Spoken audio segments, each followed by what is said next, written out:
책과 사람 사이, 책과 사람 사이의 거리를 생각합니다. 가까운 책방에 오신 것을 환영합니다. 반갑습니다. 네, 벌써 세 번째 시간이 됐네요. 지난 시간에는 그래픽 노블의 시조새라고 하는 아트 슈피겔만의 쥐에 대해서 여러분들에게 소개해드리고 말씀드렸는데요. 많은 분들이 또 댓글도 남겨주시고 좋아요도 눌러주시고 그래서 감사드립니다. 오늘도 책 한 권을 선택해서 여러분과 함께 이야기 나눠보려고 합니다. 오늘 제가 고른 책은 최근에 핫한 그래픽 노블이라고 할 수 있겠는데요. 사브리나라고 하는 책입니다. 사브리나. 네. 여기 보면 띠지에 여러분들이 바로 보시겠지만 맨 부커상 그래픽 노블 최초 후보작 이렇게 나와 있습니다.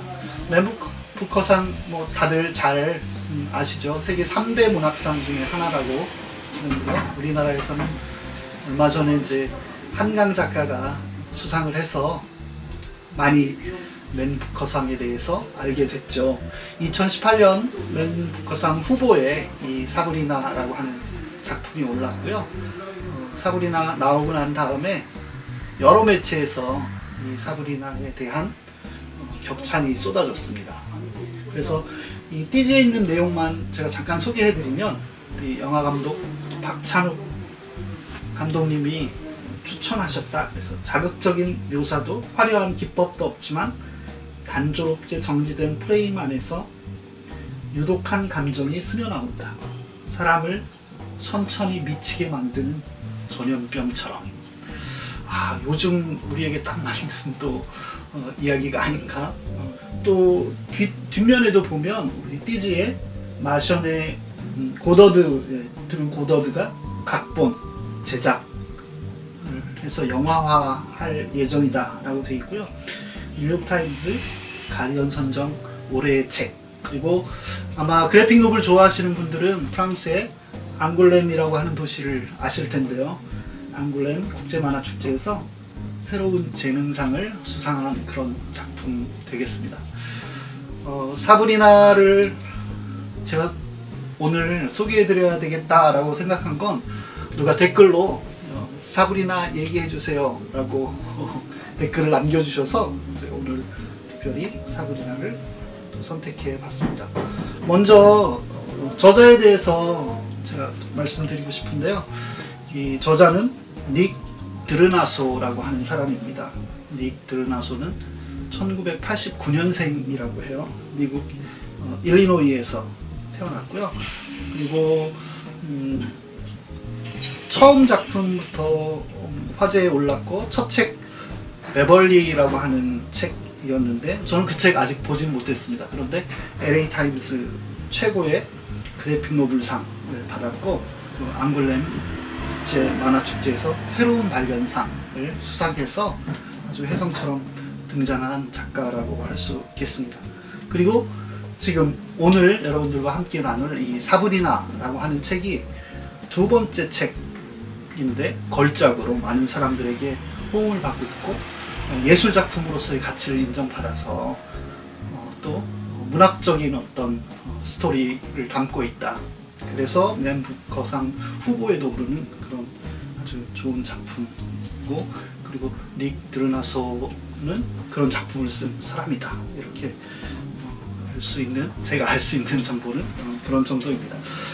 이 책에서 그 책 날개 뒷면에 뒷날개에 닉 드르나소에 대해서 나왔고요. 옮겨리는 박산호 님이 번역해서 출판이 됐습니다. 박산호님은 토니와 수잔이라고 하는 소설하고요. 여러 가지 책들을 또 번역하신 번역가이십니다.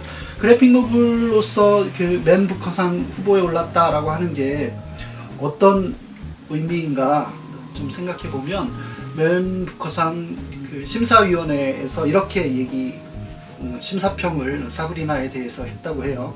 소설의 변화된 형태를 고려하면 그래픽 노블이 후보에 포함되는 것은 시간 문제였다. 이렇게 그래서 그래픽 노블이 점점 스토리텔링 측면에서 전면에 나오고 있다. 이렇게 맨 부커상 심사위원회에서 심사평에 썼다고 합니다. 그래서 제가 그래픽 노블이란 무엇인가 라고 할 때 그런 말씀 드렸던 생각이 나는데요.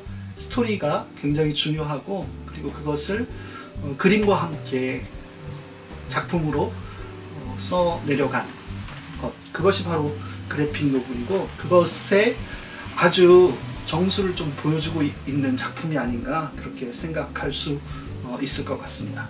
그러면 본격적으로 사브리나 얘기를 좀 나눠보도록 하겠습니다. 사브리나라고 하는 이름을 가진, 그래서 산드라와 자매인 사브리나가 어느 날 갑자기 실종됩니다. 그리고 이 사브리나와 사귀었던 남자친구는 좌절에 빠지게 되죠. 그리고 너무 시리에 빠진 나머지 자기 친구 집에 가서 지내게 됩니다. 그 친구는 군인이었고요. 그리고 그 집에서 지내면서 한 달 정도 됐는데 사브리나가 왜 사라졌는지, 왜 연락이 안 되는지, 어디에 가 있는지 전혀 알 수가 없는 거예요. 그런데 어느 날 언론사에 비디오 테이프 하나가 배달이 되고, 그리고 실제로 이 작품에서는 그것을 구체적으로 어떤 일이 일어났는지, 무슨 일이었다 이렇게 묘사하고 있지는 않습니다. 그렇지만 충격적인 사건으로 사람들에게 받아들여지고, 그리고 사브리나는 죽은 것으로 나오게 되죠. 그리고 그 남자친구는 점점 더 그 절망과 고통 가운데서 장례식에도 참석하지 못하고, 그리고 기이하고 이상한 행동들을, 말하자면 미쳐가는, 너무나 괴롭고 슬퍼하는 그런 것들을 담담하게 그려가고 있습니다. 그런데 이 작품에서 아주 중요한 것은 실제로 일어난 그 사건보다도 일어난 그 사건을 통해서 고통받고 괴로워하는 이웃들과 그 피해자들이 오히려 주변에 공격을 받는 그런 아이러니한 상황을 잘 드러내고 있습니다. 요즘 SNS 폐해 같은 거 많이 얘기하잖아요. 그런데 마치 그런 것처럼 실제로 이 만화에서도, 이 그래픽 노블 사브리나에서도 그 피해자의 남자친구, 그 남자친구의 신상을 뒷조사해가지고 SNS에 퍼뜨린다든지, 그리고 실제로는 이 남자친구가 장례식장에도 나타나지 않았어 그러면서 그 남자친구를 비난하고 욕한다든지, 또 그리고 그 남자친구를 도와주고 있는 친구에 대해서도 막 정보가 돌면서 그 사람은 어떤 사람이다 몰래 촬영하기도 하고, 언론이 또 피해자들의 가족들과 이 사람들에게 나와서 집요하게 인터뷰를 요청하기도 하고, 그런 여러 가지 모습들이 그려지고 있습니다. 그런데 제가 사브리나를 읽으면서 생각했던 건, 그것을 아주 극적인 그림체나 아주 충격적이고 과격한 방식으로 그것을 표현하지 않고, 정말 담담하게 일상을 살아가고 있는 듯한 그런 모습 속에서 그것이 얼마나 괴로운 일이고 또 충격적인 일이었는가라고 하는 것을 담담하게 그려나가고 있고요. 그리고 그 모든 우리가 SNS 상에서 벌어지고 있는 그 일들조차도 아무것도 아닌 것처럼 막 일상적으로 벌어지고 있는 그 일들이 실제로 피해자와 그 가족과 그 주변에, 그 곁에서 괴로워하고 있는 이들에게 얼마나 더 힘들게 하는 일인가라고 하는 것을 잘 드러내고 있습니다. 책에서는 사실은 직접적으로 묘사되고 있지 않지만요, 제가 여기 책을 한 권, 소설을 한 권 추가해서 소개해드리고 싶은 책이 있어서 들고 왔는데요. 다크 챕터라고 하는 책입니다. 위니 리라고 하는 타이완계 미국인이 쓴 작품인데요.